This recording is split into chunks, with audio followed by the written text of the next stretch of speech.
Thank you very much. Thank you. Well, thank you, President Powers, Provost Fenves, deans, members of the faculty, family and friends, and most importantly, the class of 2014. It is indeed an honor for me to be here tonight. It's been almost 37 years to the day that I graduated from UT. I remember a lot of things about that day. I remember I had a throbbing headache from a party the night before.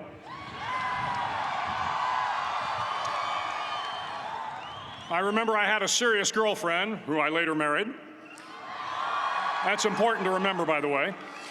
And I remember I was getting commissioned in the Navy that day. But of all the things I remember, I don't have a clue who the commencement speaker was, and I certainly don't remember anything they said. So acknowledging that fact, if I can't make this commencement speech memorable, I will at least try to make it short. So the university's slogan is, what starts here changes the world. Well, I've got to admit, I kind of like it. What starts here changes the world. Tonight, there are almost 8,000 students, or there are more than 8,000 students graduated from UT. So that great paragon of analytical rigor, Ask.com, says that the average American will meet 10,000 people in their lifetime. 10,000 people, that's a lot of folks. But if every one of you changed the lives of just 10 people, and each one of those people changed the lives of another 10 people, and another 10, then in 5 generations, 125 years, the class of 2014 will have changed the lives of 800 million people.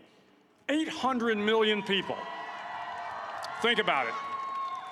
Over twice the population of the United States. Go one more generation, and you can change the entire population of the world, 8 billion people. If you think it's hard to change the lives of 10 people, change their lives forever, you're wrong. I saw it happen every day in Iraq and Afghanistan. A young Army officer makes a decision to go left instead of right down a road in Baghdad, and the 10 soldiers with him are saved from a close-in ambush.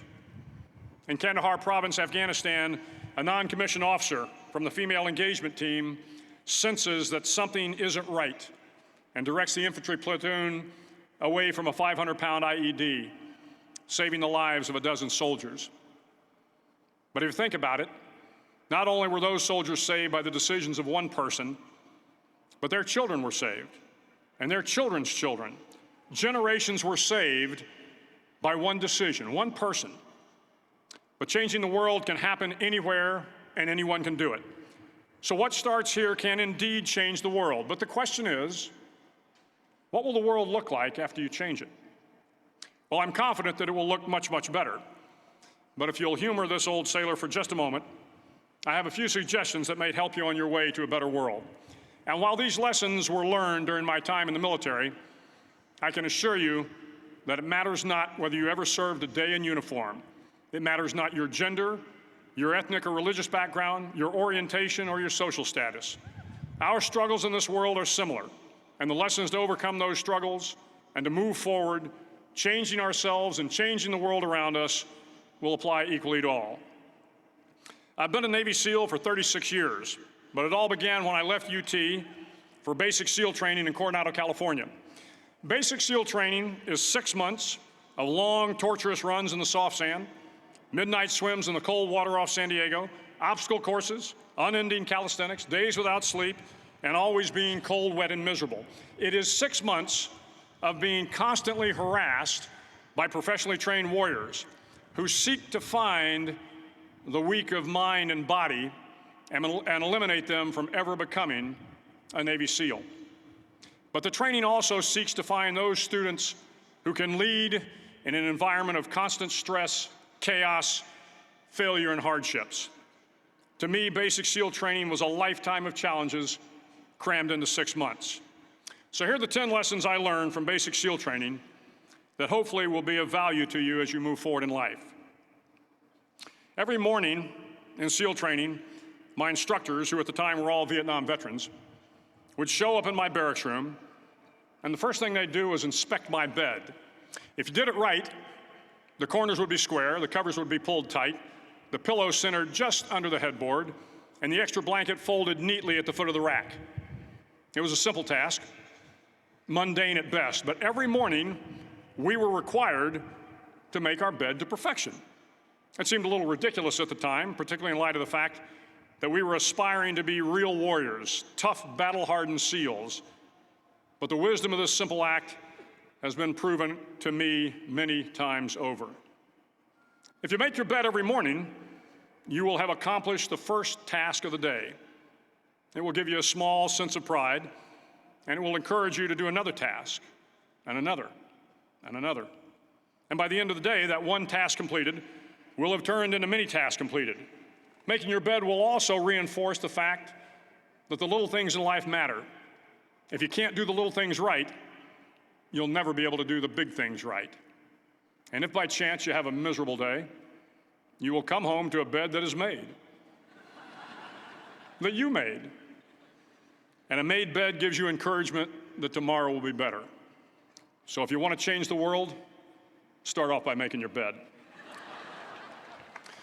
During training, the students are all broken down into boat crews.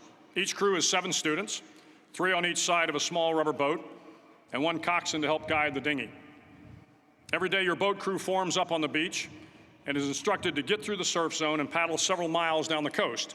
In the winter, the surf off San Diego can get to be 8 to 10 feet high, and it is exceedingly difficult to paddle through the plunging surf unless everyone digs in. Every paddle must be synchronized to the stroke count of the coxswain. Everyone must exert equal effort, or the boat will turn against the wave and be unceremoniously dumped back on the beach. For the boat to make it to its destination, everyone must paddle. You can't change the world alone. You will need some help.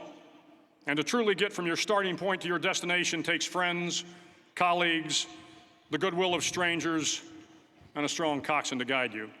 If you want to change the world, find someone to help you paddle. Over a few weeks of difficult training, my SEAL class, which started with 150 men, was down to just 42. There were now 6 boat crews of 7 men each.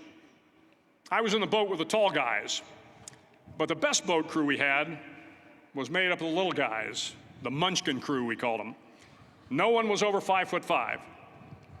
The Munchkin boat crew had 1 American Indian, 1 African American, 1 Polish American, 1 Greek American, 1 Italian American, and 2 tough kids from the Midwest.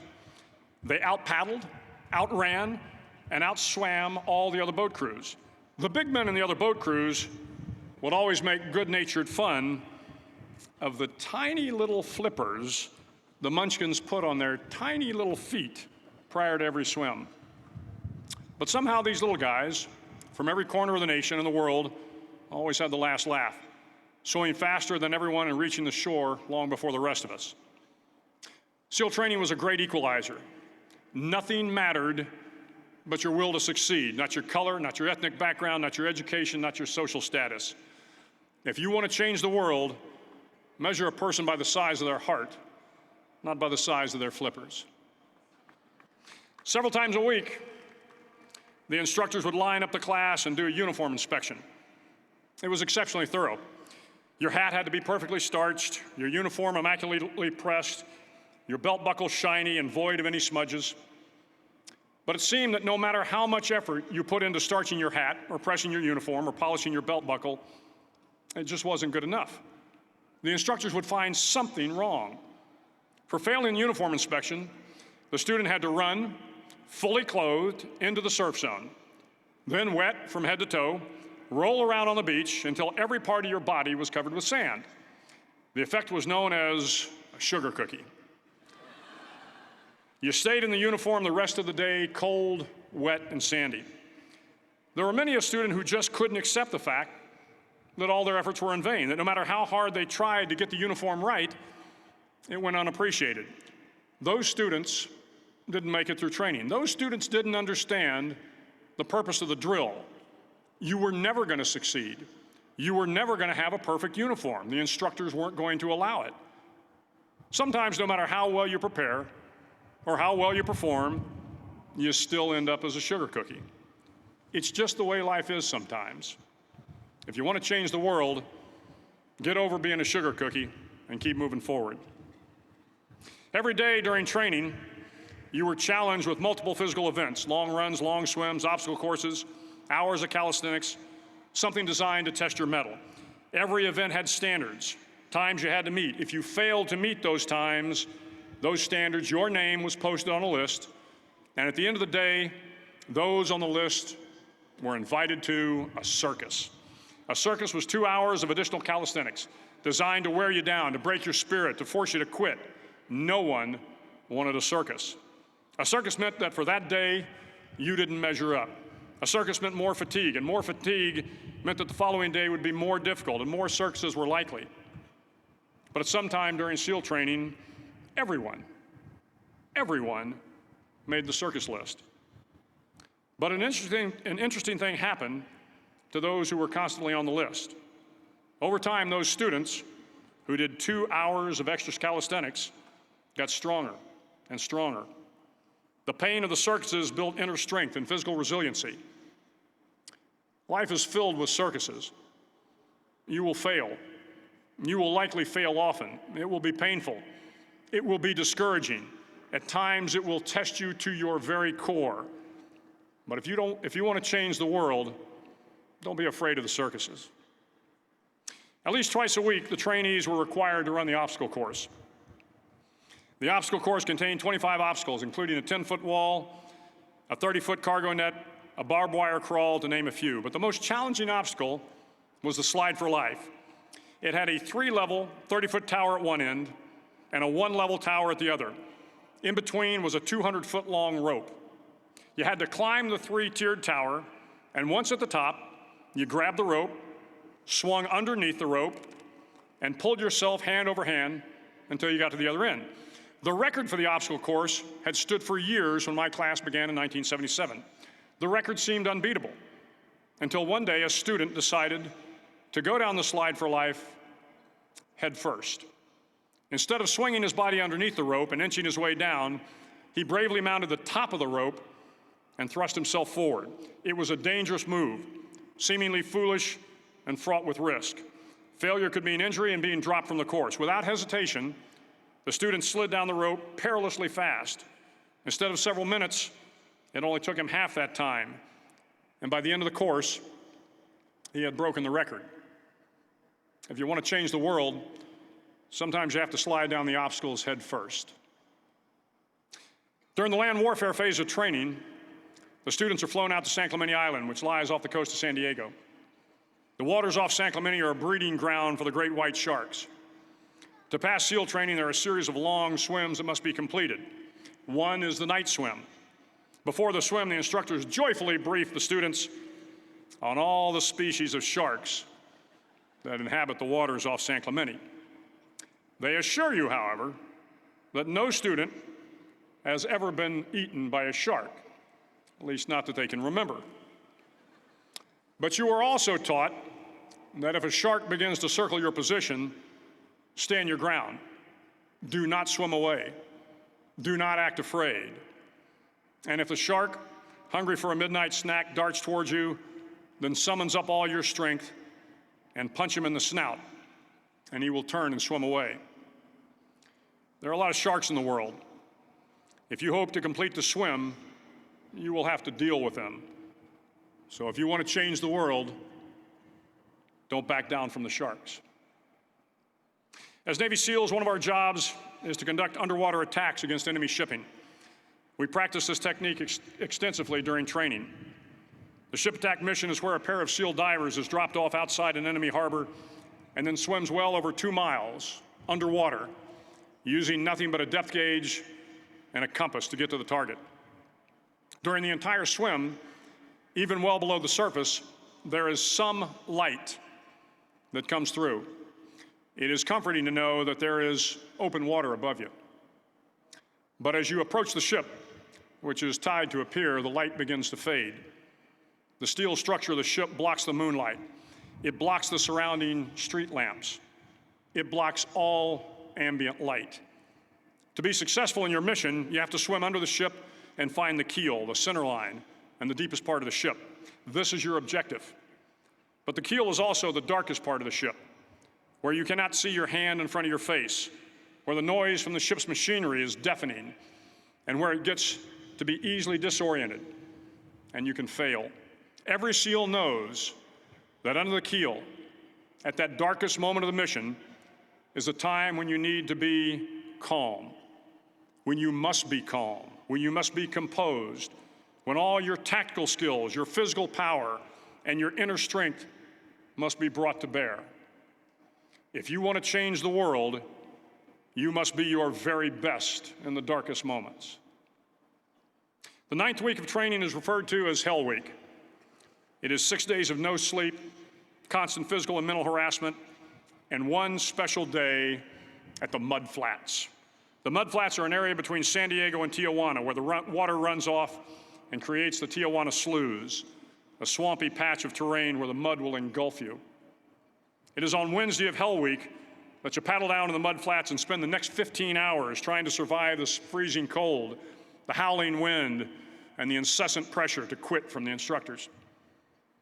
As the sun began to set that Wednesday evening, my training class, having committed some egregious infraction of the rules, was ordered into the mud. The mud consumed each man till there was nothing visible but our heads. The instructors told us we could leave the mud if only 5 men would quit. Only 5 men, just 5 men, and we could get out of the oppressive cold. Looking around the mud flat, it was apparent that some students were about to give up. It was still over 8 hours till the sun came up. 8 more hours of bone-chilling cold. The chattering teeth and the shivering moans of the trainees were so loud, it was hard to hear anything. And then one voice began to echo through the night. One voice raised in song. The song was terribly out of tune, but sung with great enthusiasm.